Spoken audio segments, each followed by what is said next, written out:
I'm obliged to you, sir. Good afternoon to parliamentary colleagues. Good afternoon to our guests. Good afternoon to the people of Barbados on this island and in the diaspora. Your Honor, I want to begin in a fairly unusual fashion, but it is a fashion that demands some attention. Just before I left home, I received the message from a parent. She describes herself as a parent, and she's asking me on this day to bring attention to the matter, and I ask you to allow me to read it. It is not offensive in any way. In fact, I will ask the House to join me in acknowledging the message from this parent. Her child has Down syndrome. It says, "Good morning, Mr. Thorne. This needs to be addressed." Thank you. Thank you. There is no mention of Down syndrome here. These children and adults are also in the special needs section, and they're forgotten. Disability is disability, and we need to be included in whatever is being shared out, not left out. We intend to come out in force to have our children recognized. Thursday, 21st March, is World Down Syndrome Day. So receiving this news today, Tuesday, 19th of March, is not good news. Our children need to be included. I say children because our adults function as children. We have to make decisions for them. The Down Syndrome Association of Barbados is asking you to speak on our behalf. We need a voice for our children. Would you be that voice? And she describes herself as a concerned parent. I will not disclose her name, just her initials, JG. And she's left her address as well. And she will now be pleased to note that the Honorable Prime Minister has joined in. On a point of elucidation, and I thank the Leader of the Opposition for raising it. In fact, before he spoke, the Honourable Member for St. James North, who chaired the Disabilities Commission, raised the issue with me, and we agreed that in my wrap-up tomorrow night, I will speak because, as you know, under the, for the record, but I say to you that it is government's intention to reach all those who are disabled.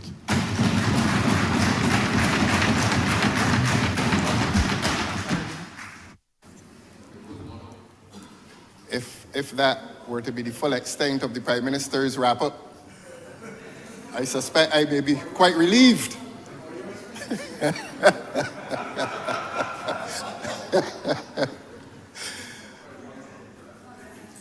Your Honor,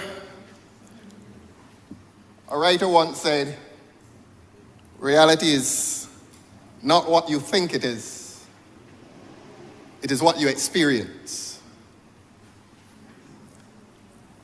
I quote that because fresh in my mind is the Honorable Prime Minister's speech that I heard yesterday. The language was used about a mood, putting us into a mood. And that seemed to be an appeal to the sensations. I wish to, in my own delivery, contrast against the intention of the Prime Minister, the Honorable Prime Minister. And instead of appealing to the sensations, I want to appeal to the experience of the people of this country, since my views accord with those of the writer who said, reality is not what you think it is what you experience.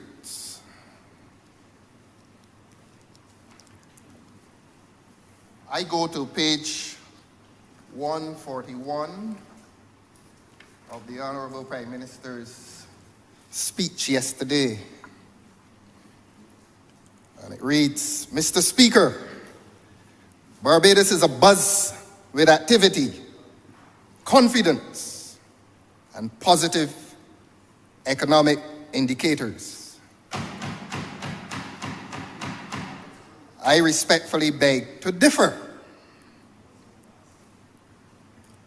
If Barbados is abuzz with activity, it is not the kind of activity that will provoke the applause that came from the Honourable Member for Christchurch East.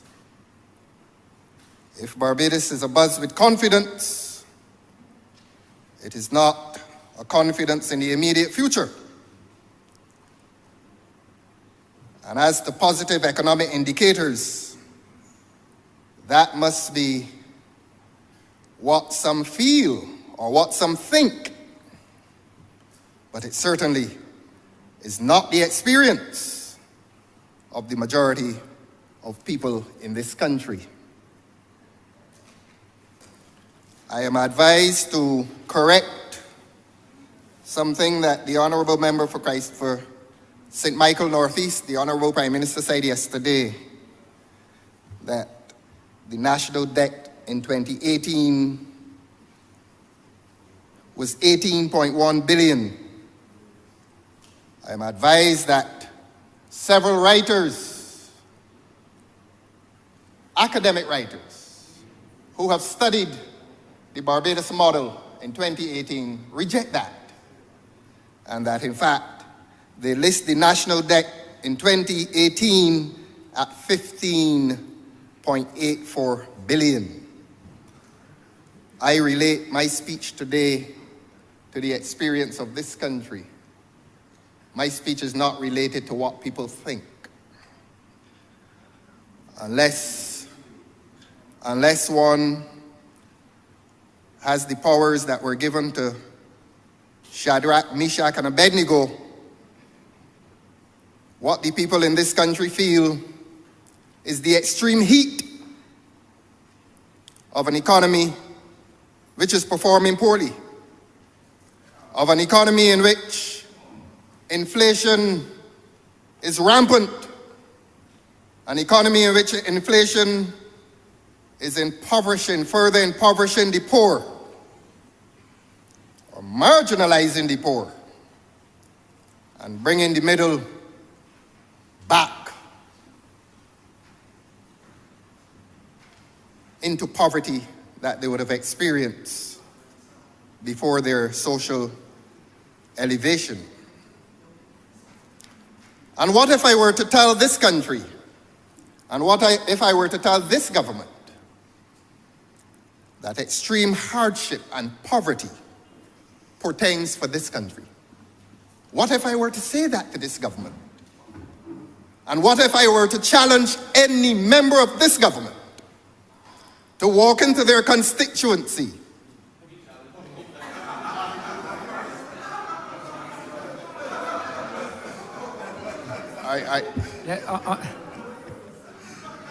Please, let the honourable member speak, please. Yes. Please. Yes. I will protect you, honourable member. I will protect you, honourable member. I am so obliged to you. You see, I sympathize particularly with the front bench. They don't get a lot of chances to talk, especially on Thursdays. So that I can bear the interruptions. If interrupting me is for you therapeutic, I will hear it. I know you don't get any opportunities to speak on Thursdays at cabinet meetings. So please, Your Honor. Honourable member, I can only try. I will try my utmost to protect you. To protect me? Yes, from... I'm trying to protect them. I am promoting their interests. I am promoting their right to speak in a cabinet that does not allow them to speak.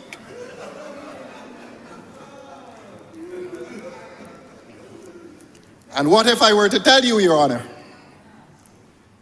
that extreme hardship and poverty portends for this country? country in which economic growth, in spite of the claims of the Honorable Prime Minister yesterday, economic growth does not exist in Barbados. I come to this task this evening with a sense of honor and duty. I accept the honor, but must now do my duty. Do my duty to the people of this country who expect that this government must face the questions that the people want to ask of this government. This is my reply. And to reply is to answer the government. To reply is to ask questions, even of a reluctant government. To reply is to ask questions of this reluctant government. To reply is to call upon this government to give account. To reply is to call upon this government to defend its trusteeship of the vast amounts of the people's money that it is spending. And I will come to that with specificity. And it will not make the people of this country happy. To reply is to call upon government to explain the wisdom of the means by which it accumulates the people's money. To reply is to call on this government to defend its social and economic policy. To reply is to call on government to be transparent. Is that too much to ask? To reply is to ask government to be honest with the people and with their money. Is that too much to ask? To reply is to ask government to do its labors with integrity. Is that too much to ask? To reply is to ask government to pursue the common good and to cease the detestable practice of individual reward in government. Is that too much to ask? To reply is to ask the government to do right by the people of Barbados. Is that too much to ask? And if that is too much to ask, then you become a government that has lost the moral right to govern. And we, the citizens, will demand a return to good government. And so I ask the question again.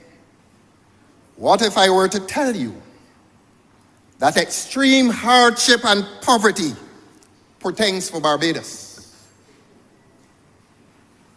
If any of you in this government is living without a visit to the supermarket or the marketplace, if any of you is living insulated from many of your constituents who endure hardship, then you may not be aware of what portends for the people of this country. I accept that there are those who will deny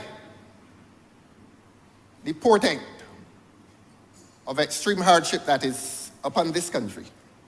There are those who will deny it. And they will deny it because of their partisan interests.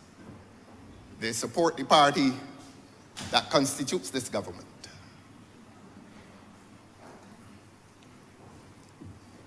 But when they apply conscience to their reason, when they apply conscience to their reason, will they really put the narrow interests of a political party before the rights of a hungry child? Does any member of this government know if any child of a constituent went to bed hungry last night? Does any member of this government know if any child of a constituent went to school without breakfast this morning? It is not what we think. It is what the children in this country are experiencing. because their parents are finding visits to the supermarkets a tortuous exercise under the administration of this government. So there are those who will deny for partisan interests. There's a second group that will deny, and that group is the unaware. And they will be unaware because an honorable Prime Minister will say to this country, and I quote, "We've had 11 consecutive quarters of growth." 11 consecutive quarters of growth. And coming from high authority, there are persons who will accept it.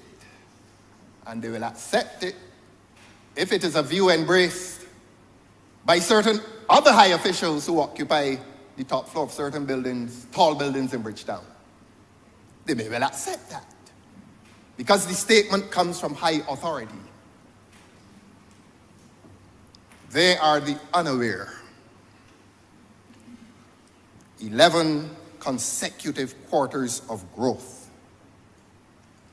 But we feel relieved that those two categories of persons may be converted to the truth. They may be. As I said, when conscience meets reason, even in the most private moments, people do accept the truth, in spite of partisan affiliation, in spite of misinformation. So I'm not bothered about those two groups. The third group about which I'm bothered is the group that I describe as the indifferent. Those who don't care. For one reason or another, they may not care. Those who live in the midst of human suffering and will not care. That is the group. That is the problematic group in this country. And I point no fingers at anyone. But as politicians, we have a duty to ensure, and I believe Oinatha used to say it all the time, that our mission in this political exercise is to ensure that poor people stop being poor. And if those who subscribe to the scriptures literally will insist that the poor will always be with us, there are those of more libertarian view who believe that we have a duty to at some time be that good Samaritan that will stop and help a man or a woman or a child. Let me pause. I think I owe it to this country to remind that these views that I hold are not recent views. On the occasion of the budget speech last year, I spoke of the marginalized in this country. I spoke of the thousands of workers who were sent home. Of course, on that occasion, I said it to applause. I said it to applause from the same hands that dangle at the sides of the members of this government. This year I say the same thing. Parliament is silent. That is what you call partisan politics. And when partisan politics casts you into the category of the indifferent, I say you forfeit the right. You forfeit the right to hold the view that you now say you hold. And I say to you further, Mr. Speaker, that my conscience, my location here is related to my conscience. I said it last year.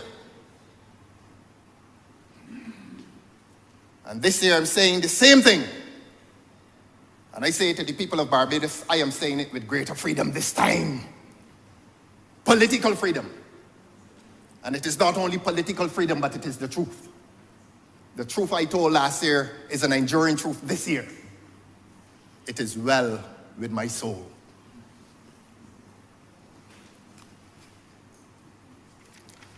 To the people of Barbados who have met me since I have crossed the floor, I say how overwhelmed I am. My parliamentary colleagues in here are not aware of it. They are not aware of what is happening in this country. They are not aware that there's a groundswell of opposition to this government, because their reality is what they think.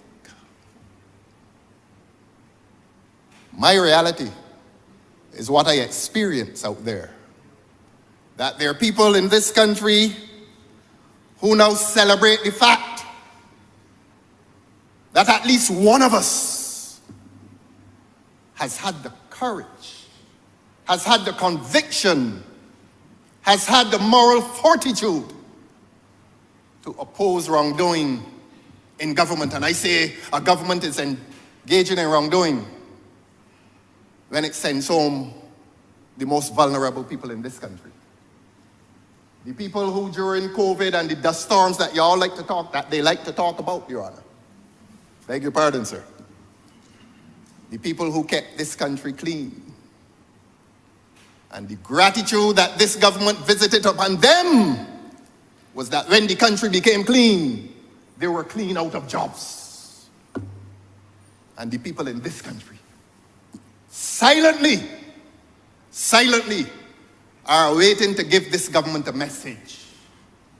But perhaps this government's reality is what this government thinks. But the reality out there is that there's much suffering among the people of this country. And I'm not only speaking of the poor people of this country. There are middle-class people in this country who are afraid to open the light bill.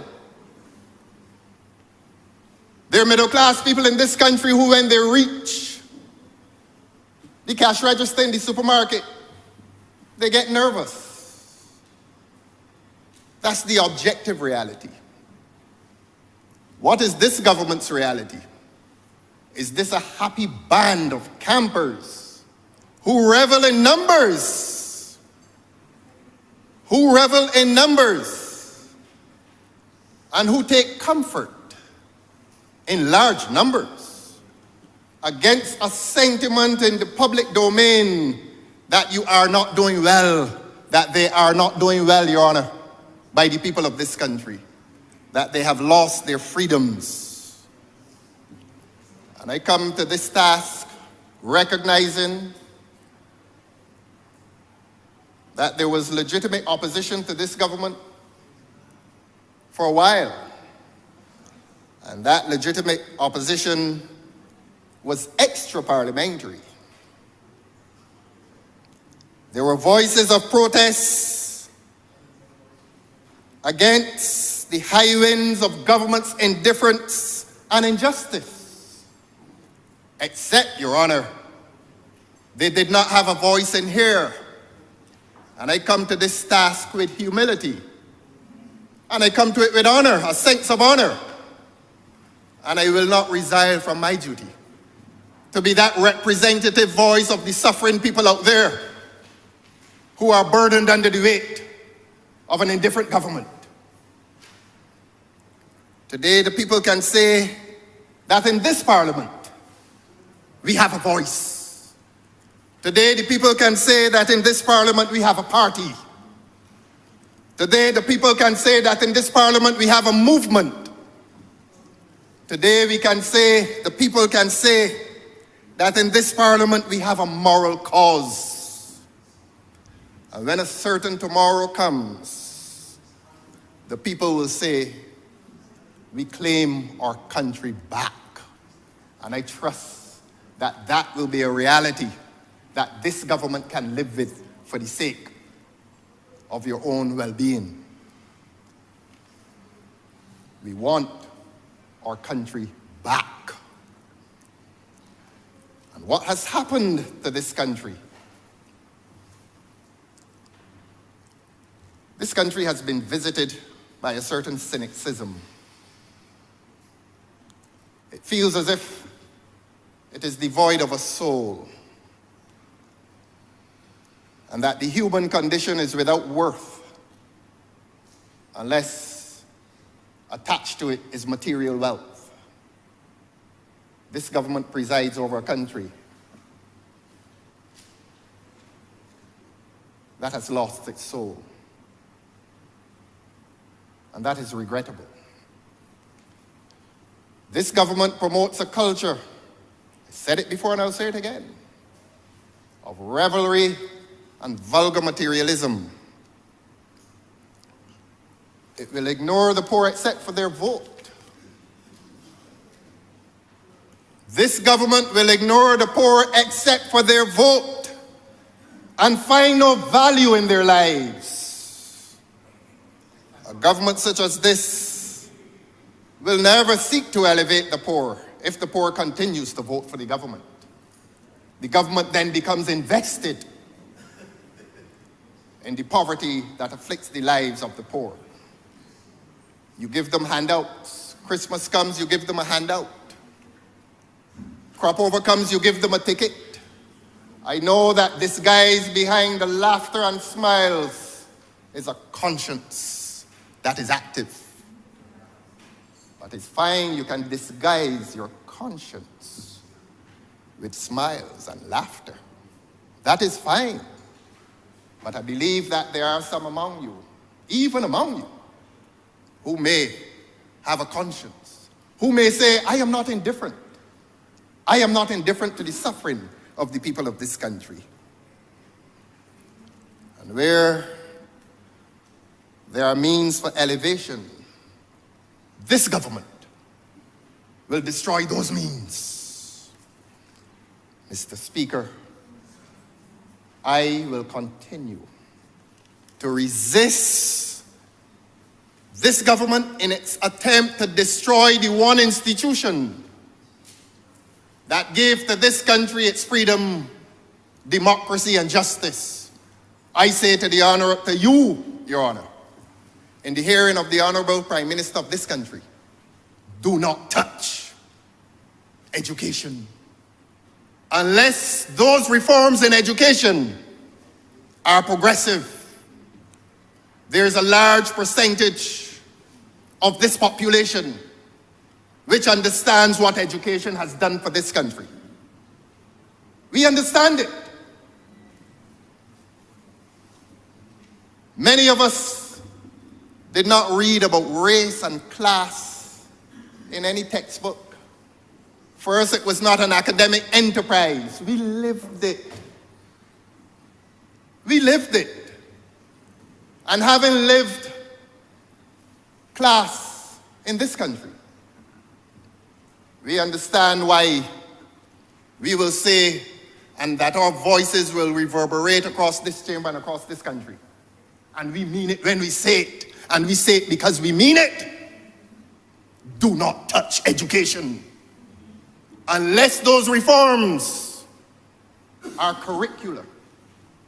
But I can point to large conurbations across this country. Large conurbations which did not exist in the 1950s and the 1960s and the early 1970s. I lived it, Mr. Speaker. I know of what I speak. I lived it. The honorable member for St. James South represents a constituency which lived education. That conurbation that stretches from the University of the West Indies down to what we call, in those days, the Venezuela Project, housing project. If the honorable member does not know this, she will become indebted for the education. That the honorable member represents a portion of this landscape, and not this landscape, but this human scape, whose progress, whose elevation has been directly related to that revolutionary moment of 1961.